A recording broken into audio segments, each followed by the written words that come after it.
Zāle līdzšinējā Brunavas pagastmājā, kurā apmēram pirms gada tiks spriests par apvienošanos novadā, šodien pazīt vairs nevar. Arī pārējās telpas lielajā ēkā ieguvušas jaunu veidolu. Divstāvīgajā ēkā ierīkots pat lifts, izremontēta biblioteka un ģimenes ārsta pieņemšanas telpa, kā arī iekārtots 8 istabiņas sociālajiem centram. Sociālajiem centram paredzēta arī sauna un burbuļvanna. Vērienīgos remontdarbus gandrīz 500 000 latu vērtībā veicis iepriekšējais pagastpadomes priekšsēdētājs. Iedzīvotāji, kuriem ikdienā pavērs pavisam cita aina, bedraini ceļi, sporta laukums, kuru ļoti grūti par tādu nosaukt, un daudz citu kliedzošu vajadzību, to gan sauc par naudas izšķērdēšanu. Man jau tas neinteresē. Tur jau tāpat būs dārgi jāmaksā, un kā saka, tas ne. Protams, ka nav liederīgi. Vispirms jau vajadzētu visu, ko te sakopt, kaut kādu jauniešu centru uzcelt labāk, tad kaut kā, lai nestaigāt tā jaunatne.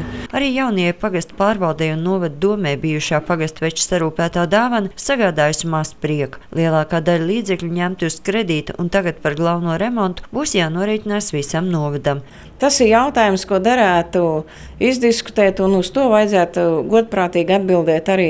Ne jau pagasta vadītājs viens bija deputāti, kas tomēr arī deva savu atbalstu. Par sociālā centra istabiņu izmantošanu tikšot runāts ar pārējo Bauskas novada pagasta sociālajiem darbiniekiem, bet sauna un burbuļvanna tikšot izīrēta. Tad šeit ir neliela telpa.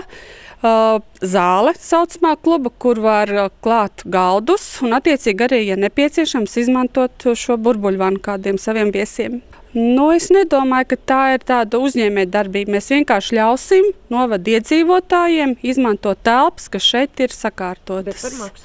Bet dabīgi par maksu pašvaldība arī nevar par velti savu īpašumu. Mums ir vismaz jāiegūst līdzekļu šo telpu uzturēšanai. Izstrādātais cenrādes tuvākajā laikā tiks nodots apstiprināšanai novada domē. Tad arī juristam būs jāvērtē, vai šāds pakalpojums būs likumīgs.